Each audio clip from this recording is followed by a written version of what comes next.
রোজাদারের মুখের গন্ধ পর্যন্ত আল্লাহর কাছে মেশক আম্বরের চাইতেও বেশি দামি। দরকার তার নাম রমজান। তার নাম কি? নবীজি বলেন, এ মাসে যদি কেউ একটা নফল আদায় করে, অন্য মাসে একটা ফরজ আদায় করার মতো সওয়াব হয়। একটা ফরজ যদি কেউ আদায় করে, ৭০টা ফরজ আদায় করার সওয়াব হয়। রোজাদারের জন্য দুইটা খুশির সংবাদ আছে। একটা যখন ইফতারি করে বা ঈদের দিন যখন নামাজ পড়ে বাড়িতে আসে, ওই সময় একটা খুশি। আর যখন কিয়ামতে আল্লাহ নিজে তাদের সাথে নিজে এসে সাক্ষাৎ করবেন, ওই সময়।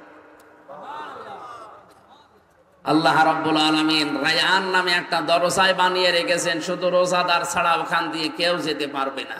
এই যে এত কথা রোজার ব্যাপারে, কোরআন শরীফের ভেতরে নামাজের ব্যাপারে কথা আছে, কিন্তু নামাজ কয় রাকাত পড়া লাগবে, কিভাবে পড়া লাগবে, এ কথা কোরআনে আল্লাহ দেয়নি। যাকাত দেওয়া লাগবে, কতটুকু সম্পদ হলে কতটুকু দেওয়া লাগবে, কথা কোরআনে নেই, হাদিসে আছে। এ কথা বুঝতেছেন? হজ করা লাগবে, কয়টা করা লাগবে, কিভাবে ফরজ আদায় করা লাগবে, ওয়াজিব আদায় করা লাগবে, কোরআনে নেই। কোরআনে শুধু একটা বিধানের কথা পুরো একটা রুকুতে আল্লাহ ডিটেইলস দিয়েছেন, সেটা সাওম বা রোজা কিভাবে করবেন, কি কয় রকম করে করা যায়, কত রকম, কিভাবে কোথায় থাকলে রোজা করা লাগে না, কখন রোজা ভাঙা যায়, পুরা নিয়ম দিয়েছেন আল্লাহ রোজার ব্যাপারে। তাহলে বোঝা যাচ্ছে এই বিষয়টা আল্লাহর কাছে অনেক দামি।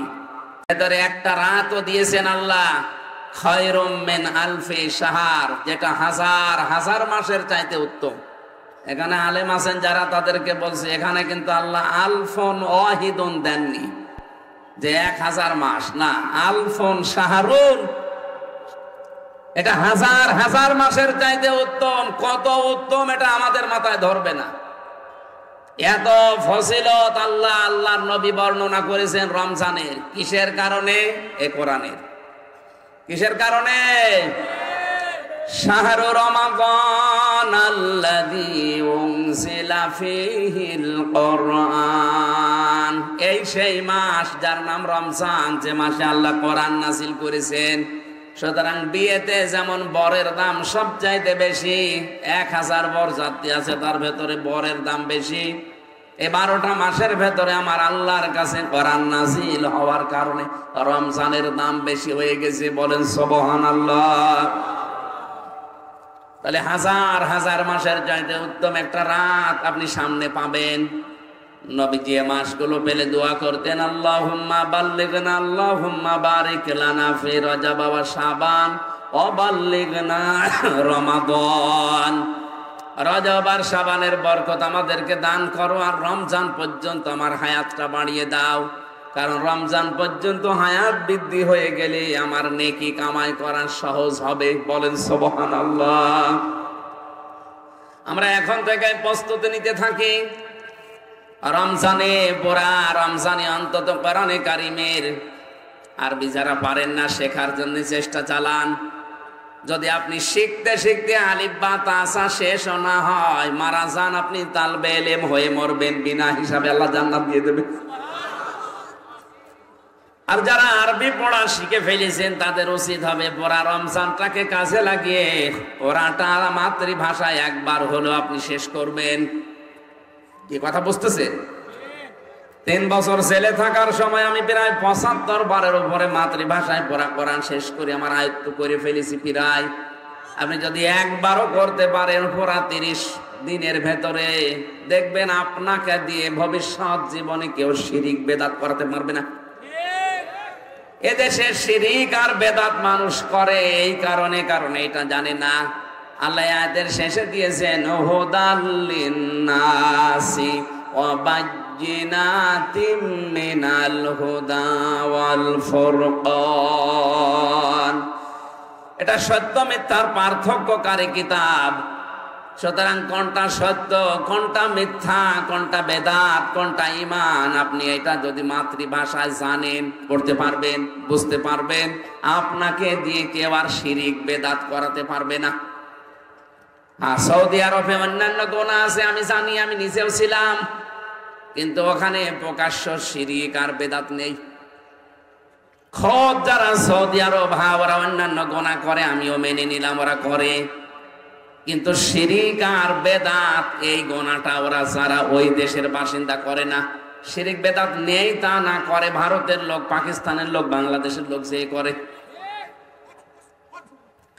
এই জন্য ওরা ওদের কি বাস্তবতায় দেখেছি। আমাদের দেশে 20 বছর বয়স হয়ে যাচ্ছে, পেটে বোম মারবেন, কোরআন পড়তে পারো, হাদিস পড়তে পারো, বলে না এখনো শুরু করেনি। অথচ ওরা জন্মের পরেই ওদের হাতে কোরআন তুলে দেয়। মদিনা মসজিদে নববীতে ছোট ছোট মানুষ, বাচ্চা 5 বছর 6 বছরের মায়ের সাথে বোনের সাথে নামাজ পড়তে এসেছে। দেখি খেলা করছে, চিন্তা করলাম খেলাধুলার সময় তো ছেলেমেয়েরা গালি গালাজ করে, একজন আর একজনকে ধরতে যায়, বলছে সুবহানাল্লাহ আলহামদুলিল্লাহ। তার মানে একজন আর একজনকে ধরে যখন ফেলে বলছে আলহামদুলিল্লাহ, প্রশংসা আল্লাহর, বলেন সুবহানাল্লাহ। আমাদের দেশের ছেলে মেয়েরা খেলা খেলে, ধরতে যায়, যদি ধরতে না পারে গালি দেয়। আমি না গালিটা বলতে পারলাম না। ওরা ছোটকাল থেকে জন্মের পরে হাতে কোরআন তুলে দিয়েছে। ওদের মাতৃভাষা যেহেতু আরবি, এই জন্য আর আমাদের মতো বাংলায় পড়া লাগে না, আরবি পড়লেই বসে যে কি বলতে চায় আল্লাহ। আমরা যেহেতু এটা পারি না, রমজানে একটা সিদ্ধান্ত নিয়ে এখান থেকে বাড়ি যান, একেবারে পাকা পোক্ত সিদ্ধান্ত নেন, 30 দিনে অন্তত পুরা কোরআন আমি বাংলায় শেষ করবই। বলেন আমিন। পারবেন তো ইনশাআল্লাহ?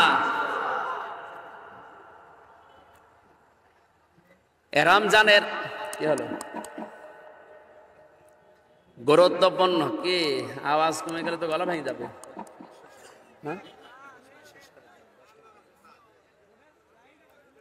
সম্মানিত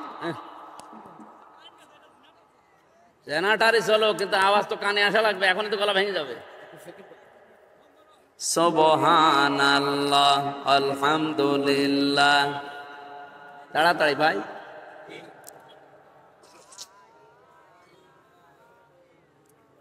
লা ইলাহা ইল্লাল্লাহু মুহাম্মাদুর রাসূলুল্লাহ। সম্মানিত ভাইরা, এর পরের শব্দটা ছিল যালিকা দ্বীনুল কাইয়্যিম, এটা আরো গুরুত্বপূর্ণ। এরপরে ফালা তাজলিমু ফীহিন্না আনফুসাকুম, এটা আরো গুরুত্বপূর্ণ। এরপরে যত শব্দ আছে, আকাতিলুল মুশরিকিনা কাফাতান, এটা এর চাইতে আসো বেশি গুরুত্বপূর্ণ। কামা ইয়াকাতিলুনাকুম কাফা, এক একটা শব্দ এক একটা সাগরের মতো। আমার আর মাহফিল যেহেতু আজকে এটা না, বাড়ি ভাইয়ের সম্মানে শুধু এসেছিলাম। আজকে ডুমনপুকুর কামিল মাদ্রাসা শাহজাহানপুরে ওই মাওলানা আব্দুল সালাম যুক্তিবাদীর ওই মাহফিলটা 10টায় ওঠার কথা, এখন 10টায় বাজে, যেতে যতটুকু সময় লাগে। আমি আজকের মতো আপনাদের হাতে পায়ে ধরে মাফ চেয়ে শেষ করে দিচ্ছি, মাফ করেন। আগামীতে এই মাহফিলটা একটা নেবেন শুধু রাতের বেলা। আমি আল্লাহুম্মা আমিন। রব্বুল আলামিন হাজার হাজার বান্দা বান্দি বড় আশা নিয়ে এসেছিল কোরআন শোনার জন্যে। তুমি এদেরকে একেবারে খালি হাতে ফেরত দিও না, মনের জায়েজ আশাগুলো পূরণ করে দাও। এ মাহফিল বাস্তবায়নের জন্য যারা শ্রম দিয়েছে এদেরকে তুমি মাফ করে দাও। যারা এই কষ্ট করে এসেছে আল্লাহ, এদের বাড়ি পর্যন্ত যাওয়া আসায় সওয়াব পরিপূর্ণ করে দাও। এদের রোগ শোক থেকে তুমি বাঁচাও। স্বামী স্ত্রীর ভেতরে আমাদের মিল মহব্বত পয়দা করে দাও। বউ শাশুড়ির ভেতরে মা মেয়ের মতো সম্পর্ক তৈরি করে দাও। শাবান মাসের সম্মান দেওয়ার তৌফিক আমাদেরকে দান করো। সামনে রমজানুল মুবারক, আল্লাহ মাহে রমজানের কদর সম্মান মর্যাদা দেওয়ার তৌফিক দাও। আগামীতে এই মাহফিলটা কোরআনের প্রসারের জন্য আরো বিশাল আকারে কবুল করে নাও। কখন মরণ চলে আসে জানি না, যখনই মরণ আসবে যেন একবার হলেও আমরা পড়ি লা ইলাহা ইল্লাল্লাহু মুহাম্মাদুর রাসূলুল্লাহ।